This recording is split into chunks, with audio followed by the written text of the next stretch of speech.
Perkenalkan, nama saya Putri Hafizah.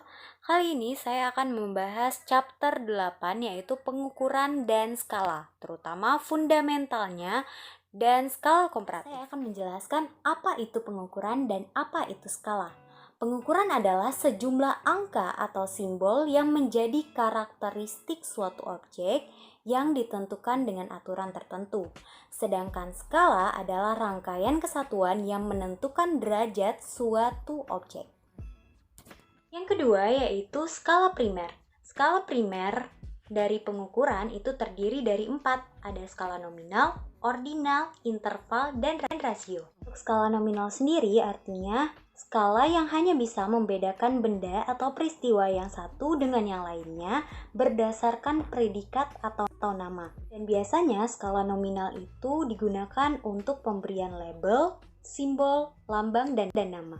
Untuk contoh skala nominal yaitu nomor pemain sepak bola, sedangkan contoh marketingnya nomor brand atau tipe store.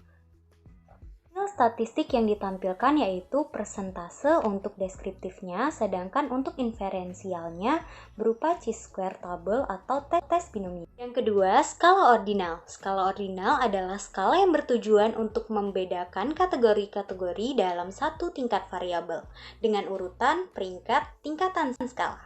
Dari skala ordinal yang umum yaitu ranking kualitas dan turnamen.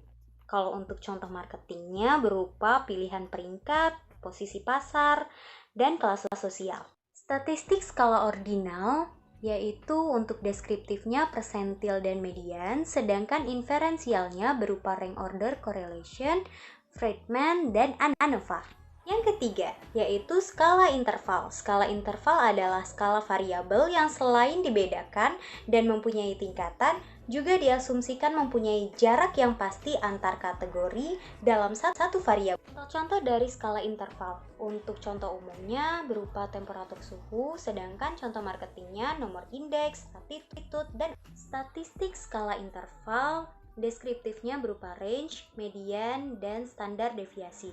Sedangkan inferensiasinya menggunakan produk moment correlation, uji T, dan uji regresi.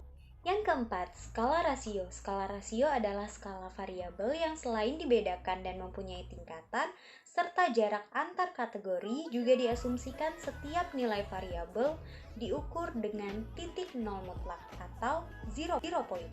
Contoh dari skala rasio untuk umumnya tinggi badan dan berat badan, sedangkan contoh marketingnya umur, income atau pendapatan, dan biaya.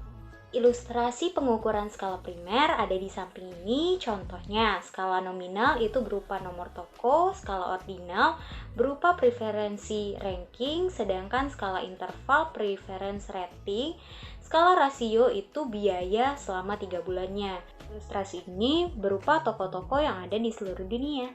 Perbandingan penetapan skala itu terbagi menjadi 2, ada skala komparatif dan skala non-komparatif. Skala komparatif adalah penetapan skala yang di dalamnya terdapat perbandingan langsung di antara objek-objek stimulus, sedangkan skala non-komparatif adalah penetapan skala yang di dalamnya ada objek stimulus di penskalaan secara independen dari objek lainnya dalam himpunan stimulus. Selanjutnya, saya akan menjelaskan klasifikasi dari teknik skala. Skala teknik itu terbagi menjadi 2, skala komparatif dan skala non-komparatif. Skala komparatif itu terbagi menjadi 4. Yang pertama, perbandingan berpasangan, yang kedua rank order, jumlah konstan, dan keempat keysort. Skala non-komparatif itu terbagi menjadi 2, ada skala rating kontinu dan rating skala terperinci. Rating skala terperinci terbagi menjadi 3 bagian lagi, yaitu Likert, semantik diferensial, dan staple. Nah, kali ini kita akan lebih fokus ke skala komparatifnya. Skala komparatif yang pertama yaitu adalah skala perbandingan berpasangan, di mana responden disuguhi 2 objek dan diminta untuk memilih suatu objek berpasangan tersebut menurut beberapa kriteria. Data yang diperoleh biasanya bersifat ordinal. Di samping ini ada ilustrasi skala perbandingan untuk 10 merek sampo, di mana ada Genmark, Venus, Vidal Sassoon, Head & Shoulders, Perth, dan beberapa kali diperoleh. Jadi di kotak ini Kalau misalnya yang lebih banyak disukai itu ada tanda satunya, sedangkan 0 tidak disukai. Jumlah berapa kali diperoleh itu paling banyak disukai. Nah, dari tabel ini terlihat bahwa yang paling banyak disukai yaitu Head and Shoulders, yang kedua Gmart, yang ketiga Finance, dan yang keempat yaitu Vidal. Skala komparatif yang kedua yaitu penetapan skala berdasarkan urutan ranking, di mana responden disuguhi beberapa objek secara bersama-sama, diminta mengurutkan dan meranking merek-merek tersebut berdasarkan beberapa kriteria. Dan ini adalah ilustrasi skala ranking dari 10 merek pasta gigi. Cara mengisinya, mulailah dengan memilih salah satu merek yang paling Anda sukai dan menetapkan nomor 1. Kemudian menemukan merek yang paling Anda sukai yang kedua dan beri nomor 2. Lakukan prosedur ini sampai 10 merek tersebut. Skala yang ketiga yaitu adalah skala jumlah konstanta, di mana responden diminta untuk mengalokasikan jumlah konstanta tiap unit-unit poin, chip, stiker ke dalam stimulus suatu kriteria. Di samping ini ada tanggapan rata-rata atribut sabun mandi yang merupakan contoh dari skala jumlah konstan, yaitu dengan kriteria kelembutan, busa, penyusutan, harga, keharuman, kemasan, kelembapan, dan daya bersih dari sabun mandi. Untuk mengisinya, responden diberikan 100 poin untuk setiap segmennya. Jadi segmen pertama 100 poin, segmen kedua 100 poin, segmen ketiga 100 poin, dan disesuaikan dengan kriteria. Yang keempat, penetapan skala Keyshort.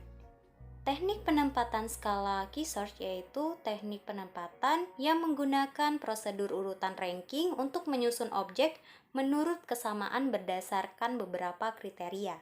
Ini adalah ilustrasi penggunaan skala Keyshort di mana terbagi menjadi 9 titik, yaitu 4 di sangat setuju dan minus 4 di sangat tidak setuju. Lalu responden diminta untuk mengisi sesuai dengan kriteria-kriteria yang telah ditentukan, di mana dilakukan dengan teknik sortir. Sortir digunakan untuk memperoleh gambaran konseptual dari objek dengan membandingkan hubungan dari beberapa sampel. Terima kasih untuk yang sudah menonton dari awal sampai akhir, dan jangan lupa di like untuk tugas riset pemasaran 4 SKS. Terima kasih.